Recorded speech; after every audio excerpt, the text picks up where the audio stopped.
Again, we've talked about why we recommend independent garden centers versus the big box stores because of that knowledgeable staff in which they have.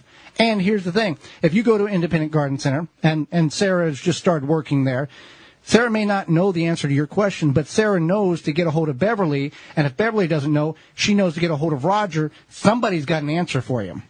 Definitely. And, I mean, I've even seen people at Blue Mill say, I don't have an answer for that, but we have so-and-so that can get us an answer. We'll give you a call. Right, yeah. They have sources, just like we have sources, just like farmers have sources, just like teachers have sources. And they might have to contact, somebody from bulk material who grows a particular plant or something, but they want to provide you their answer because they want you to go there, they want you to come back, they want you to have success.